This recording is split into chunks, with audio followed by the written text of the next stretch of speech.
같이 사도신경으로 우리 신앙을 고백하겠습니다.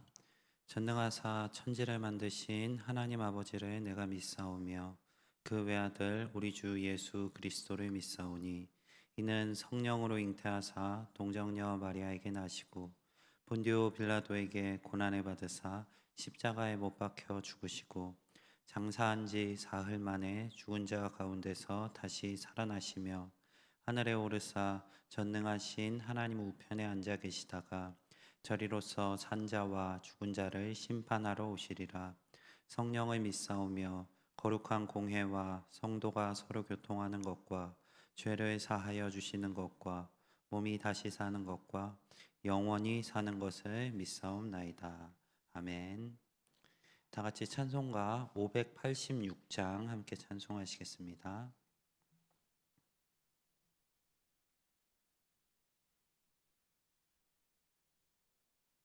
찬송가 586장입니다.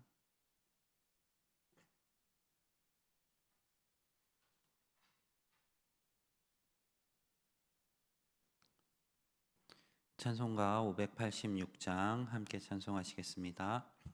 어느 민족 누구게나 결단할 때 있나니 참과 거짓 싸울 때에 어느 편에 설 건가 주가 주신 새 목표가 우리 앞에 보이니 빛과 어둠 사이에서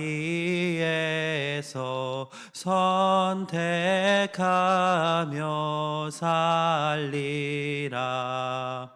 고상하고 아름답다 진리 위에 서는 일 진리 위에 억압받고 명예 이기러도 비겁한 자 물러서나 용감한 자 굳세게 낙심한 자 돌아오는 그날까지 서리라. 순교자의 빛을 따라 주의 일을 쫓아서 십자가를 등에 지고 암만 보항에 가리라. 새 시대는 새 사명을 우리에게 주나니 진리 따라 사는 자는 전진하리 언제나. 악이 비록 성하여도 진리 더욱 강하다. 진리 따라 살아갈 때 어려움도 당하리. 우리 가는 그 앞길에 어두운 장막 덮쳐도 하나님이 함께 하셔 항상 지켜주시리. 아멘. 사랑이 많으신 하나님 아버지, 오늘 빛 속에서도 주님의 말씀을 사모하여 또 주께 기도하기 위하여 이 자리에 나온 성도들을 기억하시옵시고, 오늘 이 시간 이 자리에 함께하여 주시옵소서. 말씀을 통하여 주님의 뜻을 발견하고 또 기도함과 주를 찾는 우리의 열심을 통하여서 하나님을 만날 수 있는 은혜의 시간 되게 하여 주시옵소서. 어려움 속에서 부르짖으며 주님을 의지하는 성도들의 기도를 들으시옵시고, 우리 아픔을 아시는 주님, 우리 가운데 주의 선하심으로 은혜로서 함께하여 주시옵소서. 이 시간 말씀을 듣습니다. 오늘 하루도 주의 말씀이 우리의 발에 등불되어 우리의 삶을 인도하게 하시옵시고, 우리는 그 빛을 따라 하나님의 뜻 가운데 거할 수 있는 은혜를 더하여 주시옵소서. 함께 하실 것 믿사오며 우리 구주 예수님 이름으로 기도드립니다. 아멘. 오늘 함께 보실 말씀 역대상 21장 1절부터 17절 말씀인데 13절까지만 함께 보도록 하겠습니다. 역대상 21장 1절부터 13절까지 함께 보도록 하겠습니다. 구약성경 641면에 있습니다. 역대상 21장 1절부터 13절까지 한 절씩 교독하도록 하겠습니다. 사탄이 일어나 이스라엘을 대적하고 다윗을 충동하여 이스라엘을 계수하게 하니라. 다윗이 요압과 백성의 지도자들에게 이르되 너희는 가서 브엘세바에서부터 단까지 이스라엘을 계수하고 돌아와 내게 보고하여 그 수요를 알게 하라 하니, 요압이 아뢰되 여호와께서 그 백성을 지금보다 100배나 더하시기를 원하나이다. 내 주 왕이여, 이 백성이 다 내 주의 종이 아니니까 내 주께서 어찌하여 이 일을 명하시나이까? 어찌하여 이스라엘이 범죄하게 하시나이까 하나. 이 요압을 재촉한지라. 드디어 요압이 떠나 이스라엘 땅에 두루 다닌 후에 예루살렘으로 돌아와 요압이 백성의 수요를 다윗에게 보고하니, 이스라엘 중에 칼을 뺄 만한 자가 110만 명이요 유다 중에 칼을 뺄 만한 자가 47만 명이라. 요압이 왕의 명령을 마땅치 않게 여겨 레위와 베냐민 사람은 계수하지 아니하였더라. 하나님이 이 일을 악하게 여기사 이스라엘을 치심해 다윗이 하나님께 아뢰되 내가 이 일을 행함으로 큰 죄를 범하였나이다. 이제 간구하옵나니 종의 죄를 용서하여 주옵소서. 내가 심히 미련하게 행하였나이다 하니라. 여호와께서 다윗의 선견자 갓에게 말씀하여 이르시되 가서 다윗에게 말하여 이르기를 여호와의 말씀이 내가 내게 세 가지를 내어 놓으리니 그 중에서 하나를 내가 택하라. 내가 그것을 내게 행하리라 하셨다 하라 하신지라. 갓이 다윗에게 나아가 그에게 말하되 여호와의 말씀이 너는 마음대로 택하라. 혹 3년 기근이든지 혹 내가 석 달을 적군에게 패하여 적군의 칼에 쫓길 일이든지 혹 여호와의 칼 곧 전염병이 사흘 동안 이 땅에 유행하며 여호와의 천사가 이스라엘 온 지경을 멸할 일이든지라고 하셨나니 내가 무슨 말로 나를 보내신 이에게 대답할지를 결정하소서 하니, 함께 보겠습니다. 다윗이 갓에게 이르되 내가 공경에 빠졌도다.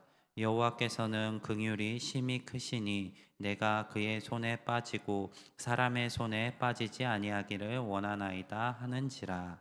아멘. 네, 오늘 본문은 다윗의 잘못 중에 한 가지 사건을 다루고 있습니다. 오늘 본문의 시작은 이렇습니다. 사탄이 일어나 이스라엘을 대적하고 다윗을 충동하여. 사탄이 우리가 정말 잘 알고 존경하는 다윗 같은 인물에게도 임할 수 있습니다. 그의 충동질은 굉장히 논리적이고 합리적인 방식으로 이루어졌습니다.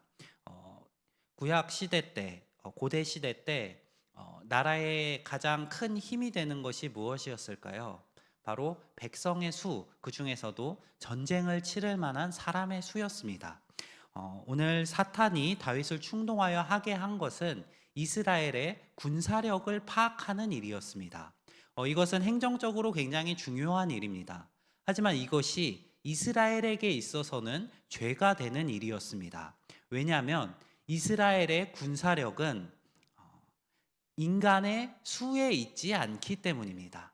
이스라엘의 군사력은 하나님께 있기 때문에 이스라엘의 그 수를 계수하는 것을 레위기에서 보면 막고 있습니다. 또 모세는 이 가나안 땅에 들어가는 백성들을 향해 신명기에서 그곳에 들어가서 그 백성의 수를 계수하지 말라고 분명히 명했습니다.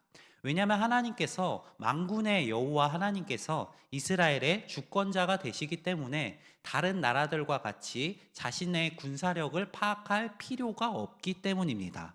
하지만 그럼에도 불구하고 다윗은 이 사탄의 충동에 넘어갔습니다.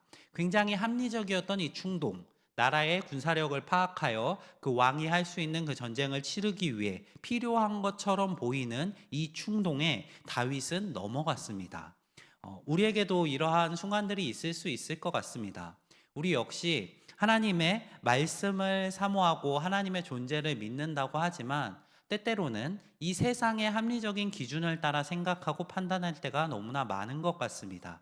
우리가 굉장히 잘 아는 것처럼 다윗은 그 하나님의 마음에 합한 사람이었고 그 중심에 하나님이 있는 사람이었음에도 불구하고 이러한 충동에 넘어졌다는 것을 기억하시면서 내 삶을 항상 점검하실 수 있는 우리 성도님들이 되시기를 바랍니다. 네, 오늘 말씀에 보면은 다윗은 이 죄를 짓기 전에 한 가지 방지턱을 만났습니다. 다윗의 부하였던 요압 역시 동일하게 이 구약의 율법들을 알고 있었을 것입니다. 그리고 다윗이 이러한 잘못된 명령을 하였을 때 요압은 분명하게 다윗을 향하여 조언하였습니다. 어찌하여 여호와 앞에 이러한 범죄를 행하게 하십니까? 하고 분명하게 조언하였습니다. 요압이 조언하는 그 기준은 하나님의 율법 그리고 하나님의 말씀이었습니다. 그 말씀을 기준으로 한 조언이 다윗에게 있어서는 방지턱이 될 수 있었지만 이 충동에 넘어간 다윗은 이 조언에 귀를 기울이지 않고 죄악을 범하고 말았습니다. 우리의 삶에도 이러한 방지턱들이 있을 수 있습니다. 주변 사람들을 통하여서 그 말씀을 통한 권면이 있을 수 있고 또 아니면 내가 말씀을 묵상하는 과정 속에서 말씀이 나를 향해 지적하는 부분들을 발견할 수 있을 것입니다. 우리 성도님들이 그 조언에 귀를 기울이실 수 있는 분들이 되시기를 바랍니다. 그 말씀을 가지고 나를 항상 점검하고 세상의 기준과 하나님의 기준이 다를 때 담대하게 하나님의 기준인 이 말씀을 택하실 수 있는 우리 성도님들이 되시기를 바랍니다. 그럼에도 불구하고 다윗은 특별한 사람이었습니다. 우리 일반적으로 죄를 지었을 때 그 죄를 지적하는 것을 만나게 되면 우리의 일반적인 반응은 내가 옳다고 여기며 그 지적하는 것을 무시하는 것이 태반입니다. 하지만 다윗은 그 자신이 왕인 상황에도 불구하고 자신보다 뛰어난 그 위치에 있는 사람이 없음에도 불구하고 오늘 자신의 백성 가운데 속한 선견자의 조언을 마주하게 됩니다. 이 선견자는 하나님의 말씀이 다윗에게 이러한 죄를 지적하고 있다라고 담대하게 말했습니다. 그러한 죄를 향한 지적을 직면했을 때 다윗이 택한 것은 자신의 죄를 인정하고 돌이키는 것이었습니다. 다윗은 자신의 잘못을 겸손하게 받아들였고 그 자신에게 임할 것이라고 말한 하나님의 심판 앞에 아무런 군소리 없이 오히려 신실하신 여호와 하나님을 의지하며 여호와의 심판이 자신에게 임하기를 바란다고 이야기하고 있습니다. 어찌 보면 이 세 가지 제시된 보기 중에 가장 강력하게 이스라엘의 군사력을 줄일 수 있는 심판조차 그것이 하나님께서 하신다는 그 사실을 근거하여 받아들이고 있는 다윗의 모습을 볼 수 있습니다. 우리도 때때로 죄를 직면하는 순간들이 올 것입니다. 누군가 나의 잘못된 부분들을 말씀을 통해 권면한다거나 아니면 내가 말씀을 읽다가 나의 죄를 찌르는 말씀을 발견할 때가 있을 것입니다. 그때 나를 정당화하거나 내 잘못을 덮고 넘어가기보다는 그 말씀을 통해 내 삶을 점검하고 고쳐 나갈 수 있는 우리 성도님들이 되시기를 바랍니다. 그것이 오늘 본문에서 다윗이 보여주고 있는 여호와의 마음에 합한 자의 태도이고 그 중심에 하나님이 있는 자의 삶의 자세이기 때문입니다. 다윗이 이렇게 겸손하게 자신의 죄를 인정하며 하나님의 심판을 받아들이며 나를 보내신 이에게 대답할 말을 결정하라는 다윗 그 갓의 조언의 그 갓의 이야기에 이스라엘에게 전염병을 내리실 것을 택하면서 내가 사람의 손이 아니라 여호와의 손에 심판받기를 원한다고 말했던 이 다윗의 대답, 이 대답의 결과는 하나님께서 이스라엘을 그 말씀하신 대로 심판하시되 인자와 긍휼을 보여주는 것이었습니다. 이스라엘의 죄악 그리고 다윗의 죄악은 하나님께 버림받아 마땅한 것이었습니다. 왜냐하면 그 구약의 출애굽한 이후에 모세가 이 가나안 땅에 들어가는 이스라엘 백성들을 향했던 경고의 상황이 지금 드러나고 있기 때문입니다. 모세는 분명하게 경고했습니다. 너희가 그곳에 들어가서 오직 여호와의 말씀에 순종하고 그 말대로 행하였을 때 하나님께서 너희에게 복을 주실 것이고, 너희가 그 여호와의 말씀을 업신여기며 그 말씀을 거역하였을 때 하나님께서 너희를 그 출애굽에서 택하여서 이곳으로 끌고 온 그 은혜를 입은 백성일지라도 쫓아내 버리실 것이다 라고 분명하게 말하고 있습니다. 다윗의 이 죄악은 여호와의 말씀을 업신여기며 그 말씀과 반대되는 방향으로 간 분명한 죄악의 결과였습니다. 다윗과 이스라엘 백성들은 하나님께 완전한 심판을 당하더라도 할 말이 없는 상황이었는데, 그 상황 속에서도 자신의 죄를 인정하며 하나님 앞에 무릎 꿇은 이 다윗의 태도를 보시고 하나님께서는 예루살렘을 멸하는 천사를 거두시는 선택을 하십니다. 여호와의 심판은 우리가 회개하며 나아갔을 때 그 우리의 죄값에 걸맞게 주어지는 것이 아니라 인자와 자비로 주어진다는 그 은혜를 기억하시며 하나님 앞에 죄를 겸손히 인정하실 수 있는 성도님들이 되시기를 바라고, 또 때때로 우리가 죄를 짓는 것을 막는 방지턱이 되는 말씀과 권면에 귀 기울여서 하나님 보시기에 합당하게 행하시는 우리 성도님들이 되시기를 바랍니다. 오늘 하루의 삶 가운데도 주님의 말씀을 사모하시며 그 말씀을 통해 우리의 삶의 방향표를 잡으시고 그 말씀대로 살아나가실 수 있는 성도님들이 되시기를 바랍니다. 네, 오늘 말씀 기억하면서 우리 함께 기도하도록 하겠습니다. 먼저 두 가정 위해서 함께 기도하겠습니다. 김미영 원사님 가정, 아들 김상우 형제 믿음 안에 하고자 하는 일 잘 이루어질 수 있도록, 또 권사님 겪고 있으신 암이 전이 없이 완치될 수 있도록 기도 제목 주셨습니다. 또 최윤정 집사님, 남편 장현익님 구원받고 또 건강하고 화목한 가정 이룰 수 있도록, 자녀 수민이 민준이 믿음 안에서 성장하고 성령 충만한 삶을 살 수 있도록 기도 제목 주셨습니다. 이 두 가지 기도 제목 위에 함께 기도해 주시기 바랍니다. 또 이어서 각자 가지고 나오신 기도 제목 가지시고 또 교회와 교회 사역들 위해, 속하신 목장과 전도회 위해, 오늘 저녁에 있을 금요 기도회 위해 함께 기도해 주시기 바랍니다. 함께 기도하며 나아가겠습니다. 사랑이 많으신 하나님 아버지, 오늘 주님께 합한 자 다윗의 모습을 바라봅니다. 그 믿음이 있고 주님을 온전히 신뢰하는 다윗조차도 사탄의 유혹 앞에